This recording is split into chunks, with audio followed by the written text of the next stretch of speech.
JT Crowley is talking books. On this show, you'll hear from emerging talent and seasoned veterans from around the world. Hello, I'm JT Crowley. I'm the host of Talking Book Show on Web Talk Radio. And today I have got the great privilege of talking to Bonnie Plaish about her Jem Hammond detective series. There are 3 books in the series. The first book is called Deadly Campus. The second book is called Abandon Me Not. And the third one is Forsake Me Not. What's in the books? Well, I know, but I'm going to get Bonnie to tell us all about them. But first of all, I'm going to invite her onto the show so she can tell us all about who she is and what her book's about. So Bonnie, come and join me on the show. Good evening. How are you? I'm great. I'm really great. And yes, it's evening for me. And I think it's late evening for me, but it's very early evening for you. It's early evening. Okay. Yes. Bonnie, everybody, is from New Hampshire in the United States of America. And I'm here sitting in the United Kingdom. Good old Zoom time. It's excellent. So Bonnie, who are you and what's the premise behind these books, this detective series of yours, the Jem Hammond detective series? And there are 3 books. Do people have to read them in order to get the storyline, or can they randomly pick a book at their own choice? That depends on how they like to read.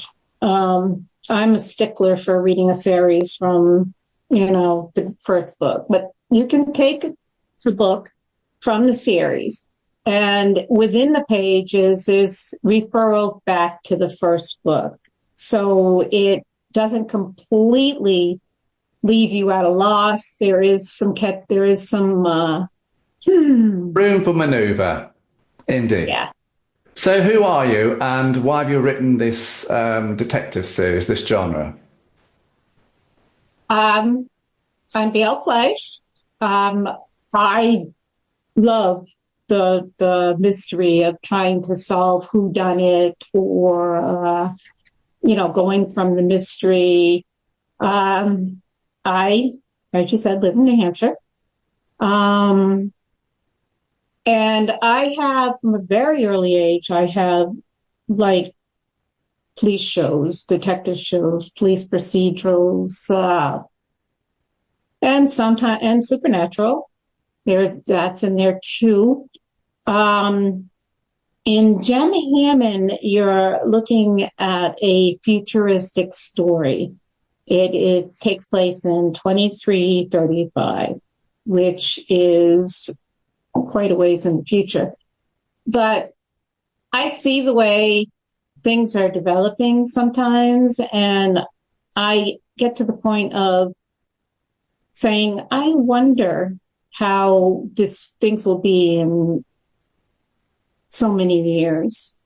And I try to use that and weave it into the pages of the story. Jem Hammond has inherited her uncle's business. And she is a member of what the book calls PFF, which is Patriots for Freedom.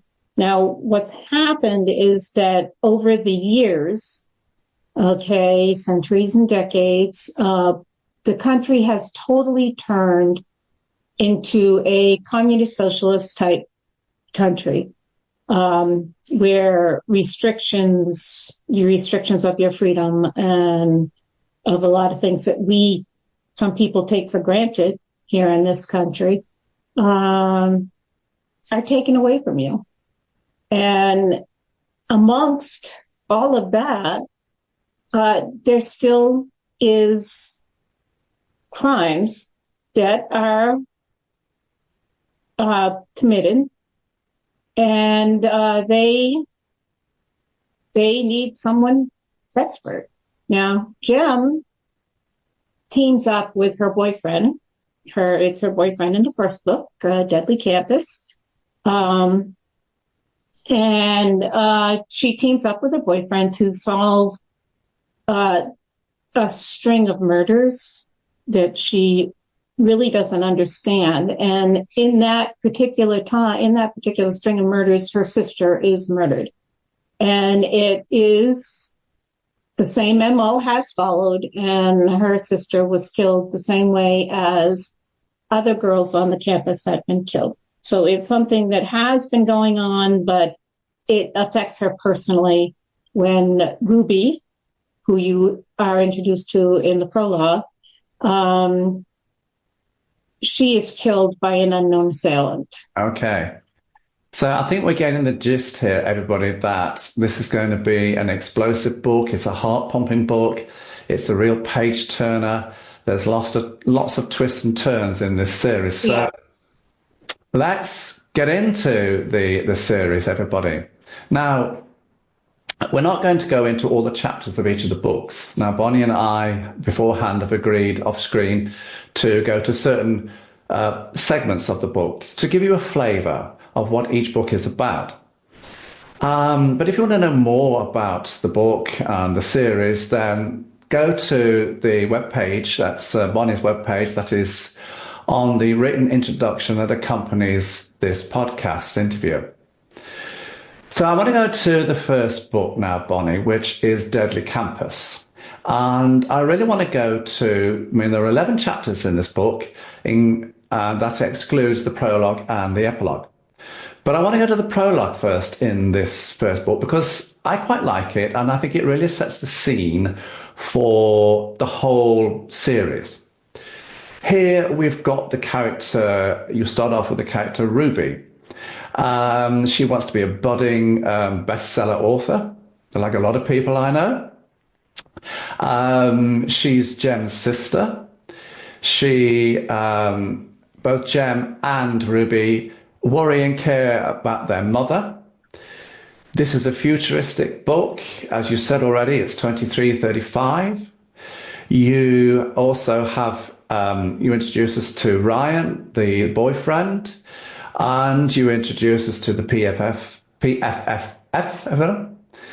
If I got an extra F in there, I do apologise. It's PFF. It's PFF, yes. PFF.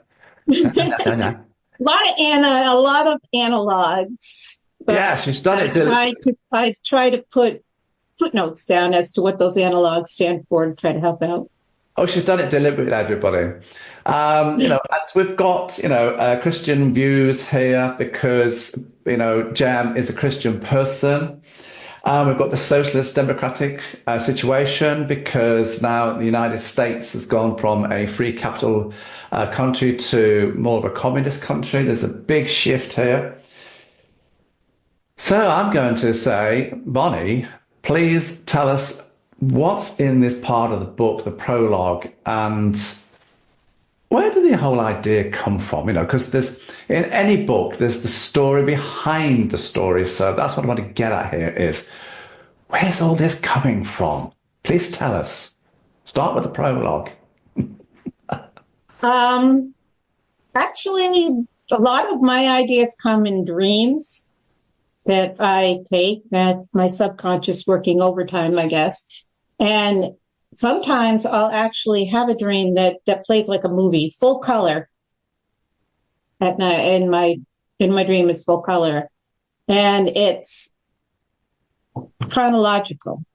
So there are times that I've taken that and I've turned it into a book or a series. So that, and I guess the unrest that goes on in the world today kind of inches toward that possibility at some time in the future. So this series is telling you pretty much what life will be like at that time. In the prologue, like you said, we meet Ruby, who's very beautiful. She is a practicing journalism on the dark web because her journalism, she works for the PFF, and her journalism is in objecting to things that the government is doing and their practices. And in this particular time in the future, you can end up being killed for being someone who stands up against the government. And that's, I'll explain. The prologue gives you kind of, like you said, a roadmap into what's going on in the country at that time, coming from her point of view as to what she's doing to try and get back what her ancestors had talked about and what her great-grandparents had talked about, the freedom that we are blessed with at this point in time.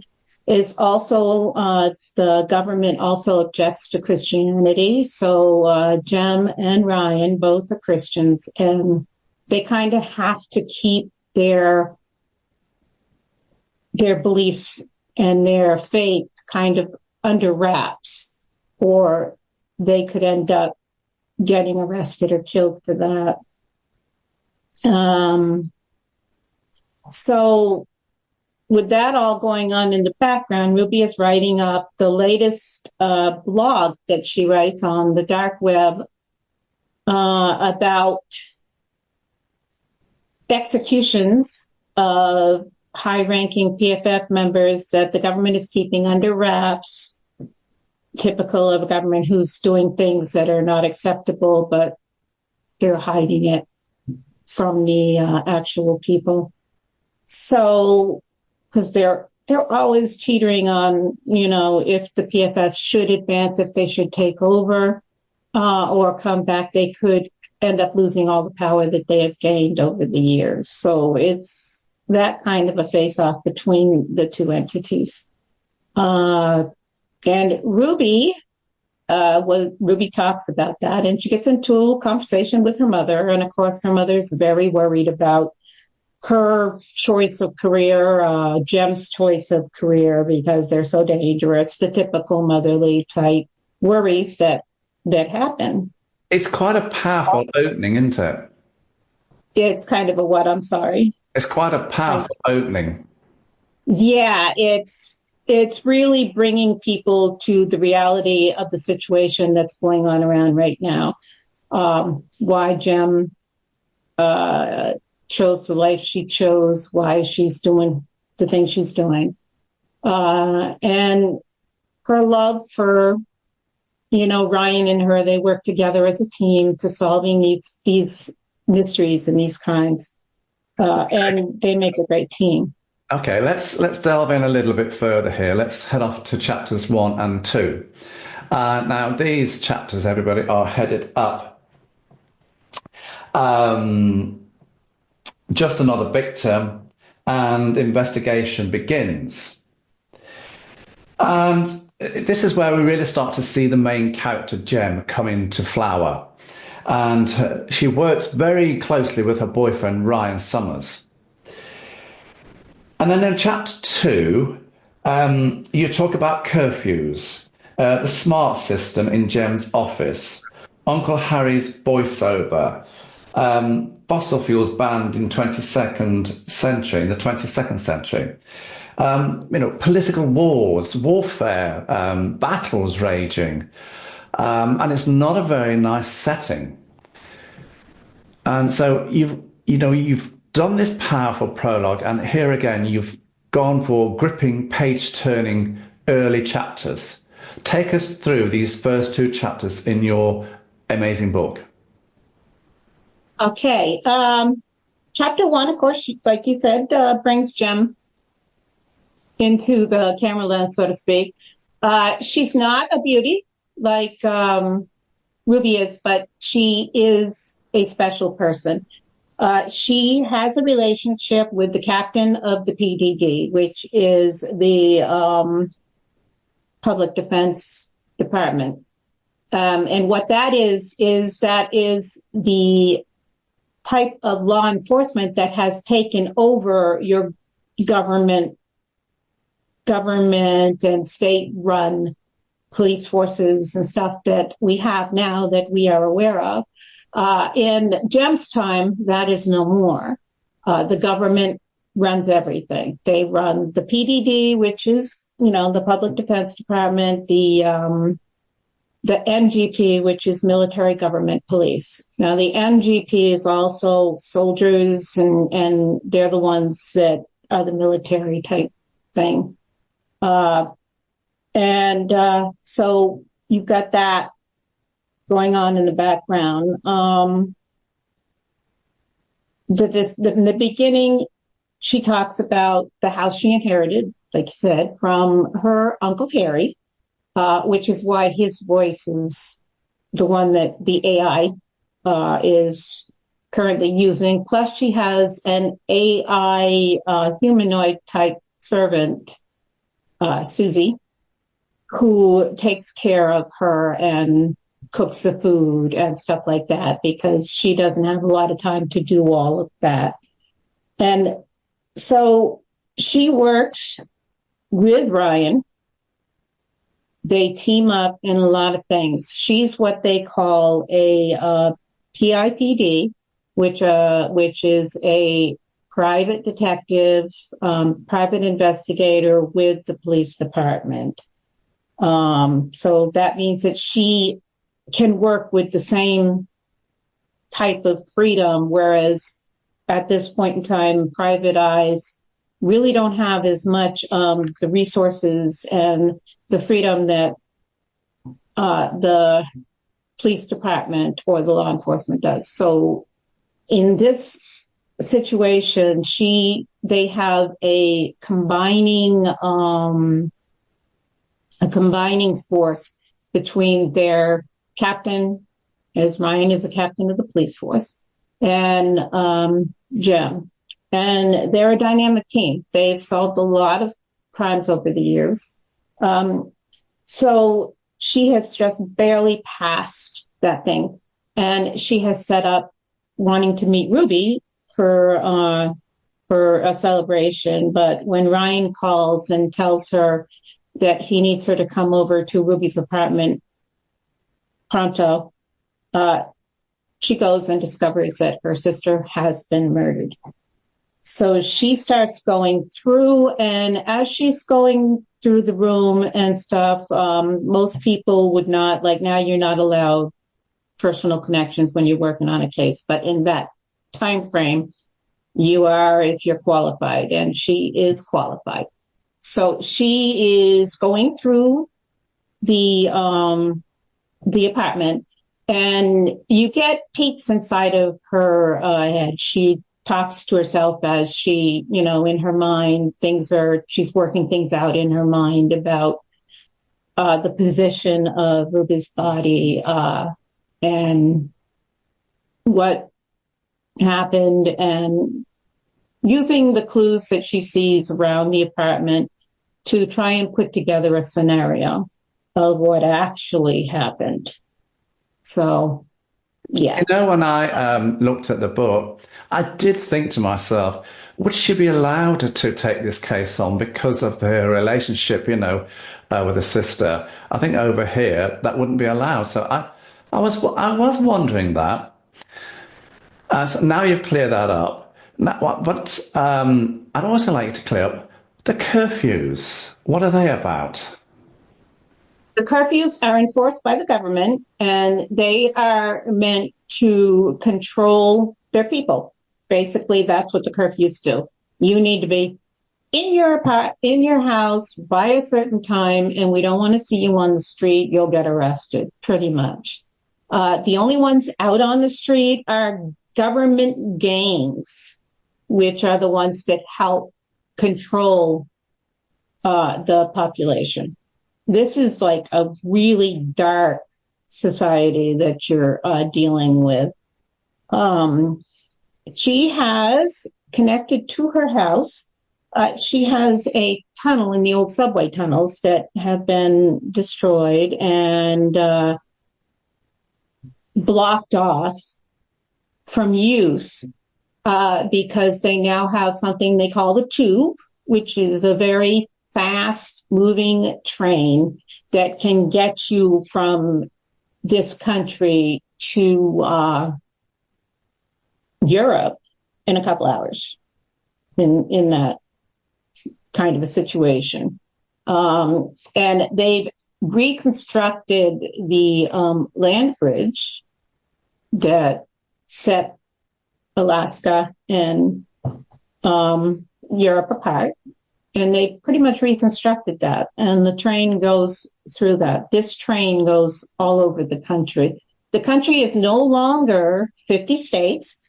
It is divided into 4 or 5 quadrants. You've got the North Quadrant, the South Quadrant, the East Quadrant, the West Quadrant. And there are smaller cities and towns within those, but it's not like the 50 states you have now. So that also adds to the situation, and they have like borders between these cities and stuff like that. They really have cracked down. They really have control of the people in the country. The government does. During the first 2 chapters, they talk about the thing that she discovered through interviewing a couple of Ruby's friends or a couple of Ruby's acquaintances, one of which does not care for Ruby because Ruby actually had picked up with her boyfriend. Her boyfriend had dropped her. So I was wondering that. I really was. And then I'm fascinated by this tunnel, this tube, between America and Europe. I think so many of us would love that if it was around. Oh, I would. Wouldn't we all, everybody? I would definitely love that. Yeah, we would. I would. Yes. Zoom. Yes. In America. Hey. Now. Yeah, it's probably to break the sound barrier. Now, we've got 11 chapters in this book, and I said, I'm going to go through them all. So I want to go to chapter 6 now. Chapter 6, you head up PFF combat teams. Now, the title really got my attention here. And we've got Ryan and Samuel here. The GMP are swarming the woods. There's a woods scene here, everybody. Yes. Jem and Ryan come across a mix of PPD and GMP members as they cut through the woods. We've got the character Parker here. So, Bonnie, where are you steering the listener here, the audience, the reader here? And who are all the warring factors in this book? And would you say that this chapter is a pinnacle chapter, the chapter that really starts the beginning of the end of the book to get to the finishing line? That's what I thought it was. So talk about this chapter 6, please. Okay. Well, chapter 6 starts with them, as you said, in the woods. They were looking for Simon, who through her investigations, she's discovered it's actually the biological brother to Ruby and her sister Sapphire. Sapphire disappeared years ago. And so Ruby's death is now, and Simon is the only remaining sibling. And Ruby told her that he was following her. He was stalking her. So that gives you into that. Now, the thing you're talking about in the woods is after they've had their talk with Simon, and they had to go through what is called a ghetto, because it's people that the government have put into a lower level tent city type situation and among a bunch of ruins. They aren't intelligent enough, appealing enough, or along those lines to warrant getting government homes. Like Ruby has a government home and Jem had a government home. And these homes are usually issued by the government because if they're working for them. Now, these people who are down in this ghetto are usually general laborers and, stuff like that. People that to them have no value. the gangs, they have a gang that's controlling it, but the gang that they run into on the bridge in chapter 6 is actually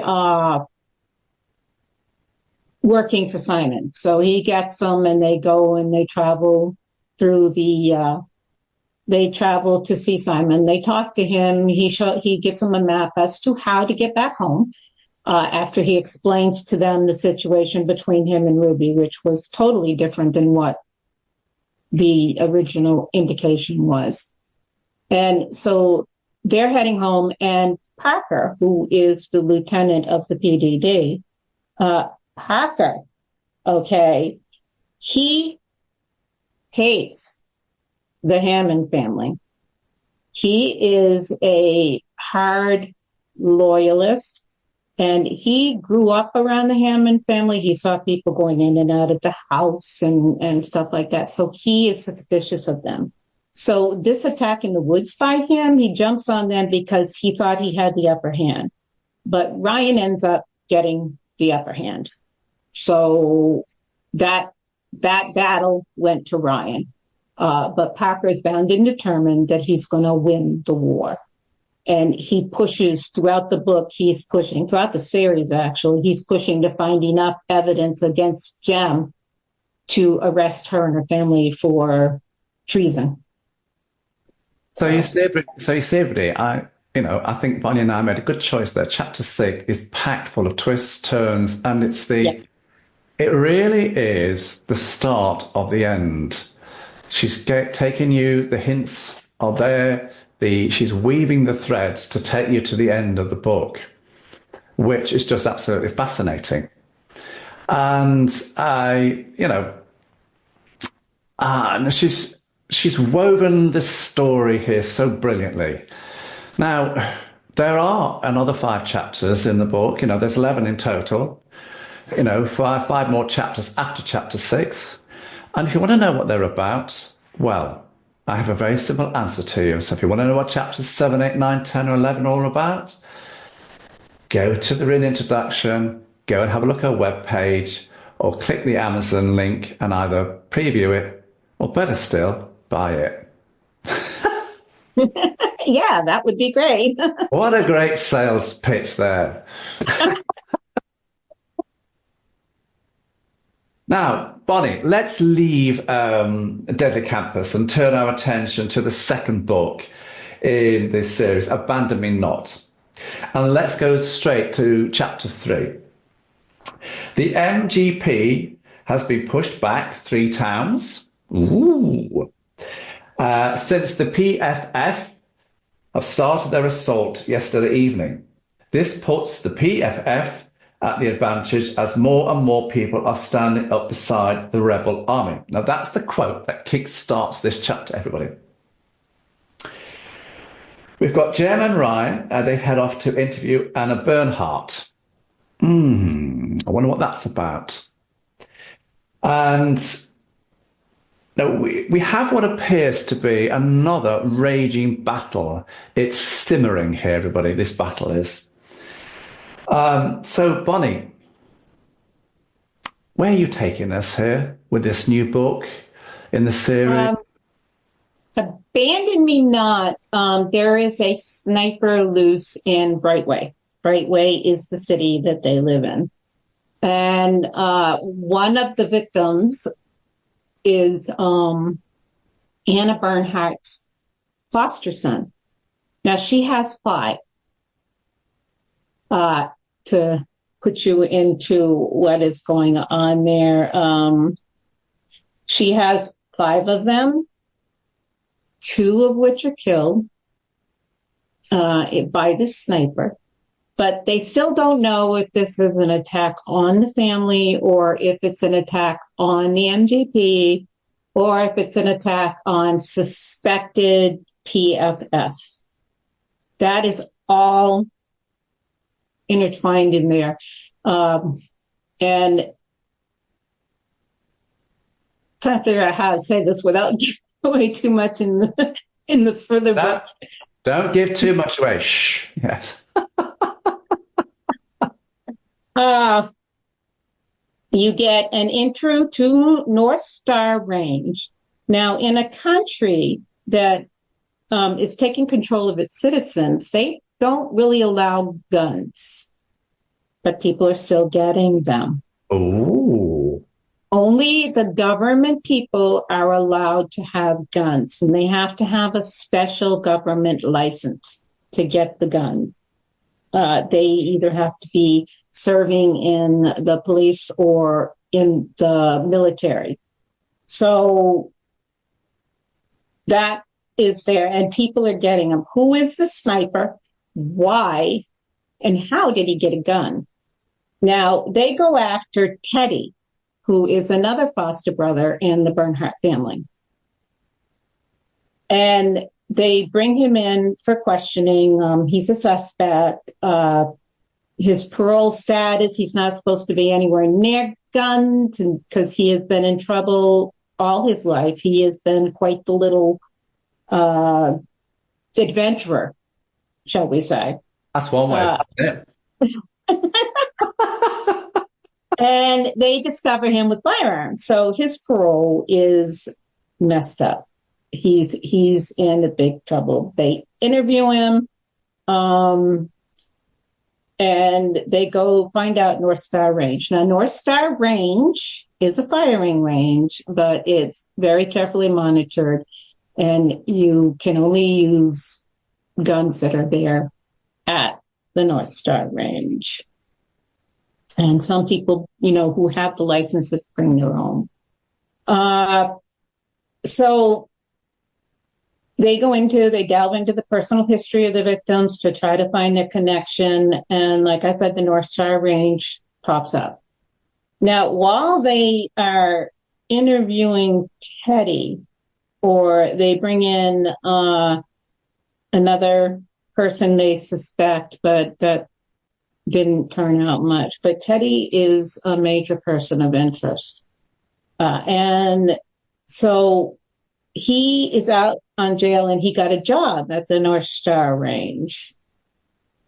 And because the government requires you hire felons for level 1 and level 2 positions. I was wondering how he got a job there. Now I know. Yes, yes. The government demands that you hire felons for level 1 and level 2 employing, which is when you try to put it on a hierarchy, it's basically janitorial work, picking up and stuff like that. But because the North Star Range is a firing range, then the people who work there have that privilege where they can actually use it. Well, they have discovered 2 to 3 of the victims, 2 to 3, not victims, 2 to 3 of the suspects, actually have a connection to this range. Well, while Ryan and Jem are on the road to another interview, they get a phone call from somebody who claims he is the sniper and that they got the wrong person, and they do a mass shooting at a shopping mall to prove their point. But Jem starts to wonder if they are connected, why they're connected, because the first body she walked up on, she went through with her thoughts and again explained to people that, she's single, she's got a brand new dress, new shoes, she's got something coming up, a party or a dance or something. And she has a boyfriend named Jake Willow. Jake Willow is who they go after next. He's an interesting character, isn't he? Huh? He's an interesting character, Jake. Yes. Mm. He is also connected to North Star Range. So there's a lot that goes back to that. And while all this is going on, another twist that is in there, Jem finds out that her mother is MIA, that she was attacked. She was arrested and put on a prison camp. and they want her to go with them to release her because they want Jem to join the PFF. But Jem does intel. Jem and Ryan do intel, and she's not ready to do that. But later on, her father comes and asks her to do it because they find out her mother is sick. So then you go into where she's going to. Joins a group of people, a large group of volunteers who go after her mother because Sandra is loved. And in all of this mess, somebody abandons a baby on Jem's doorstep. Oh, we'll come to that. See, I told you, everybody, there's lots of twists and turns in this book, and there's so many. Yes, there's the main plot, but there's so many subplots all bubbling underneath it. Who put the baby on Gem's doorstep? We'll move on. Let's keep that a secret for the time being. Okay. Okay. Now, I want to swiftly move on, Bonnie, to chapter 6 in this book, and it's the Sutton gangs. And here we've got Jem and Ryan and Parker are in the conference room poring over some files on a computer, as I said, in the conference room. Jem and Ryan head off to Sutton to an interview. Tony Smith, now he's a very interesting character, everybody. He's got something to say. He's got something to say. He's not a nice man. Oh, no, he's not. He's not. We've got a shooting scene. We've got a raid. We've got sharpshooters, certificates. Bonnie, you do pack an awful lot of punches into your chapters and put this part of the book. So where are you taking us on this journey here? How to say this without blowing it out? It goes on with the, like I said, Tony Smith is got a record, very long record.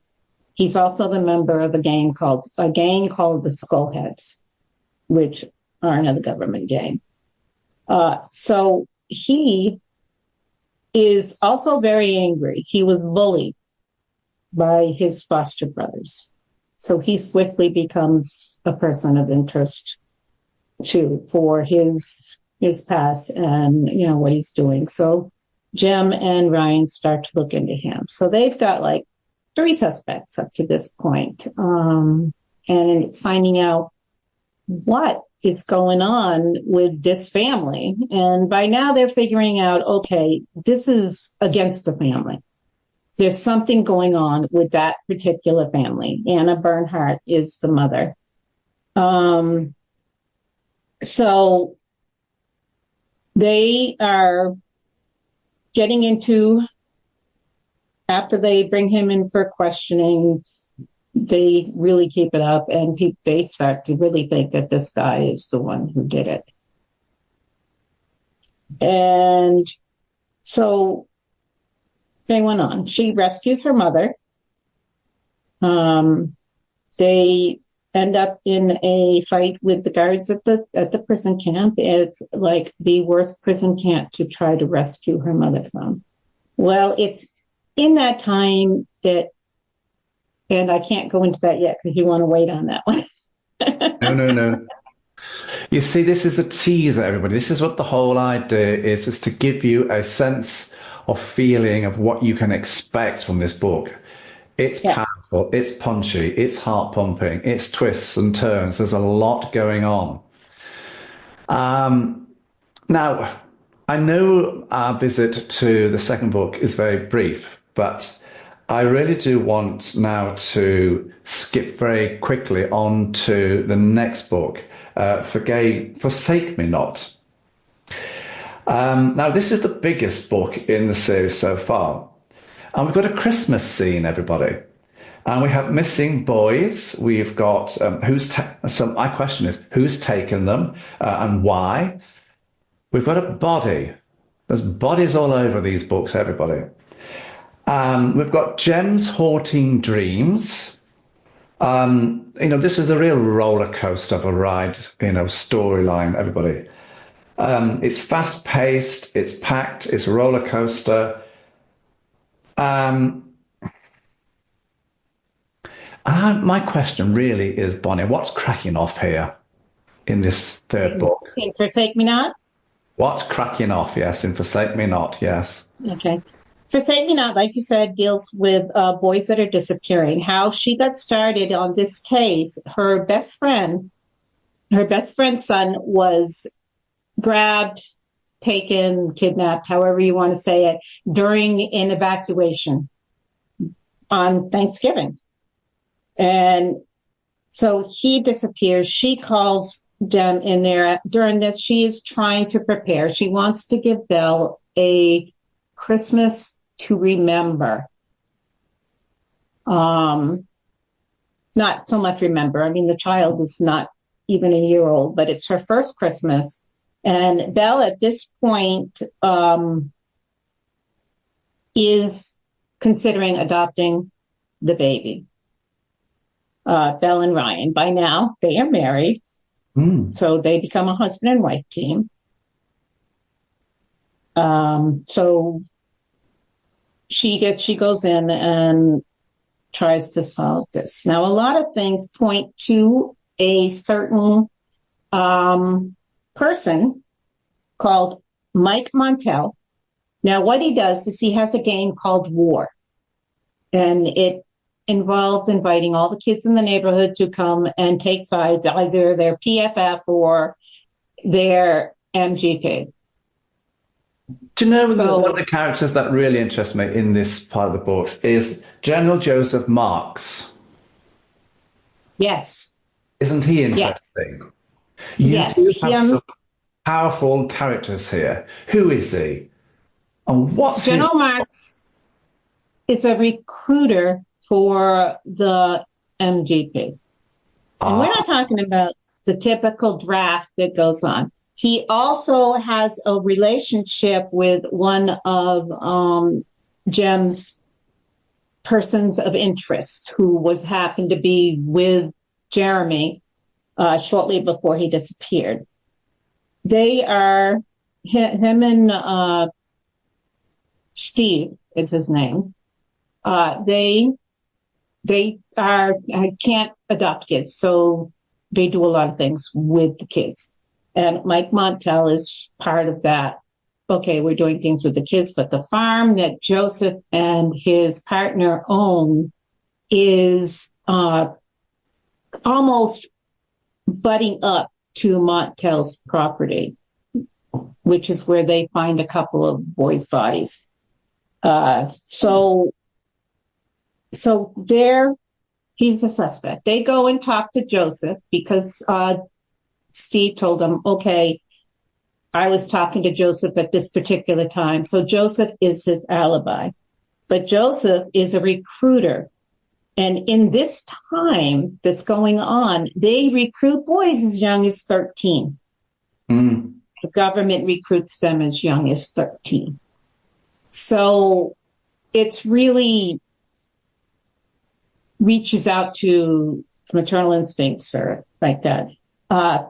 Joseph and Steve are a reflection of some of what society has in them now. And, you know, in that time, there is no blockage of that. But they have to kind of keep it under wraps if they can, because they will be killed if they're found out.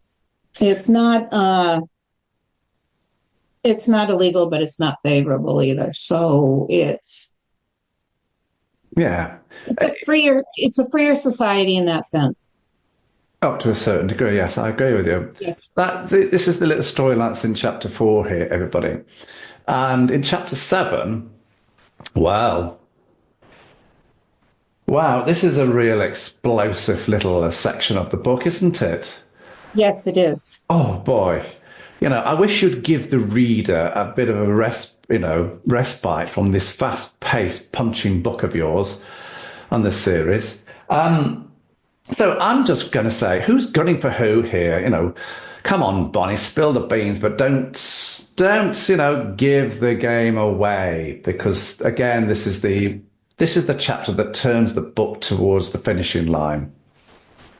Yeah, this is this is where they have discovered that Charlie Benson is involved with Montel and Dancer.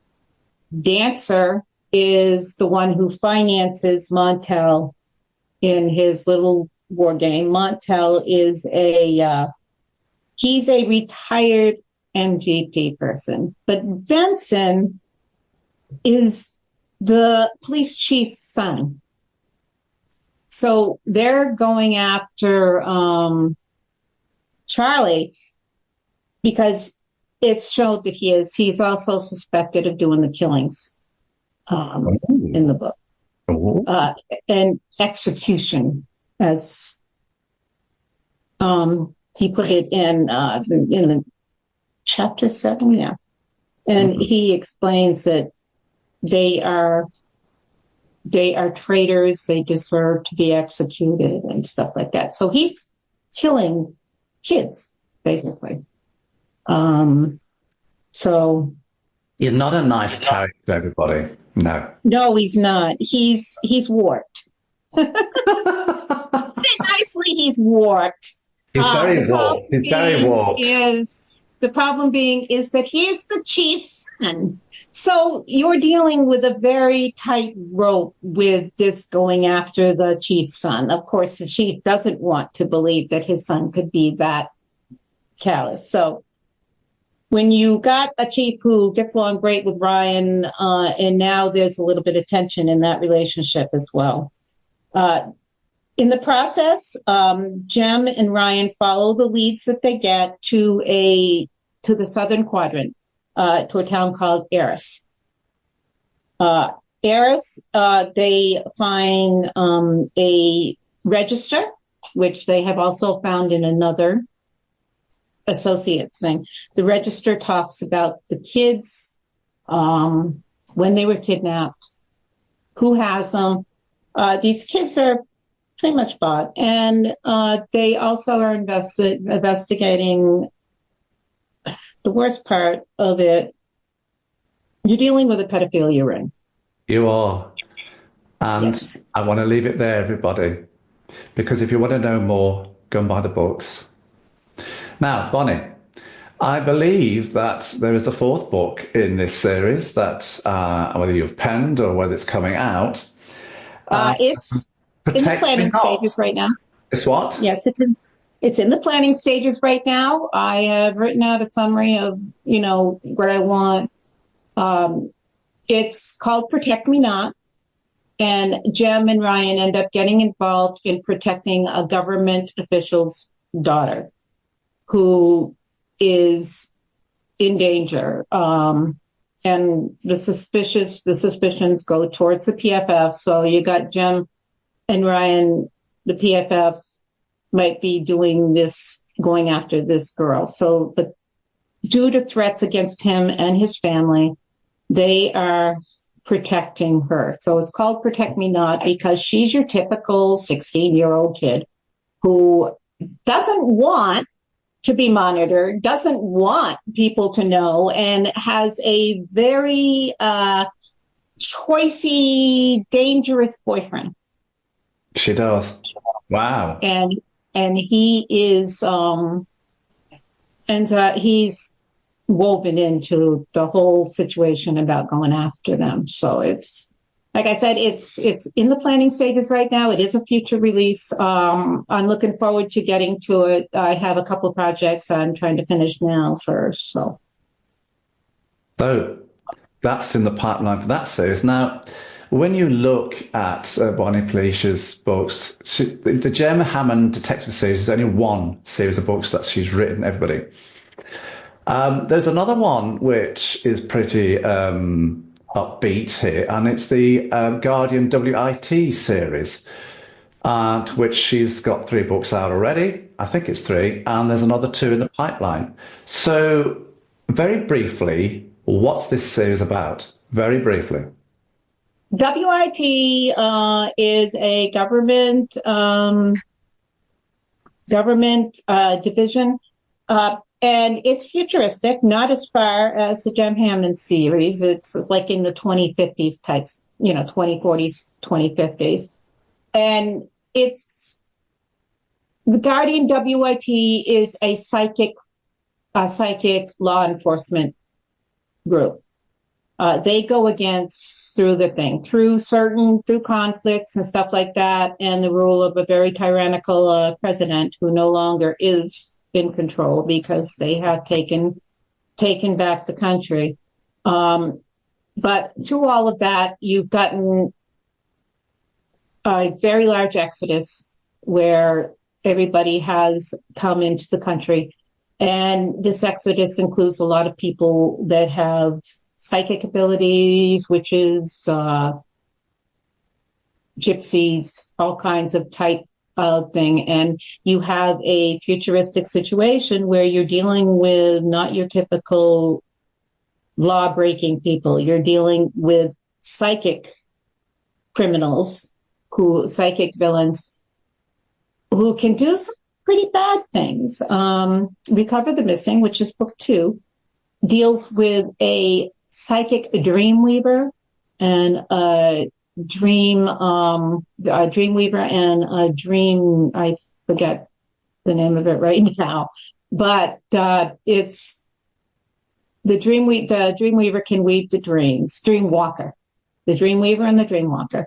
And what he is trying to do is trying to get a hold of the main character, which is Myrna Farlow. She's a very powerful psychic, level 7 wit. Yeah, she's level 7. Yeah, she came into the situation simply because her sister's children were in danger, and her sister is killed. Her sister's husband is killed, and their friend is killed in the beginning of the first book. And that throws them into the whole psychic world that she knew she was psychic, but tried to avoid it, tried to stay out of it because of things that happened to her in her youth, and those are revealed throughout the books. And, the kids of the sisters' kids, they have got psychic powers, and 2 of them are yes, they do. Very, very strong psychic powers. Yes, they are very powerful. They form what you call a collective. Yeah. She is a magnifier. Now, a magnifier a psychic person connected to her with holding hands or somehow physically connected, she can increase their ability tenfold. So you've got collectives, and the kids, there ends up, by the end of book 2, there's 10 kids. A whole host of things, everybody, a whole host of things. So yeah, it's hard to get into it without really explaining it. Generation L, you're basically dealing with cloning and gene manipulation. So who have you written the books for? As far as the audience, or as far as just what I wrote? Who do you want to see reading your books? People who are into your paranormal, people who really like futuristic.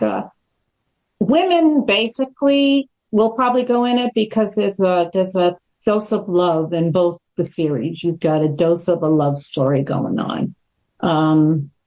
And women, I've had men that have read it and they love it. They just love the books. I have what I call my number one fan, and he reads all my books, and he loves the WIT series. So he's very into the psychic. So if you're into psychic, if you're into ghosts and paranormal activity, then WIT is for you. Yeah, so the Guardian WIT books, really, everybody, are for those who love psychic paranormal. The German Hammond detective series are those who love detective crime series, Yes. Who's done it.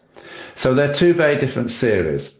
And if you look at the written introduction that goes with the podcast, you'll see all the books there and the Amazon links to the books. And you'll see the webpage where you can go and get her books from, because she's self-published, everybody.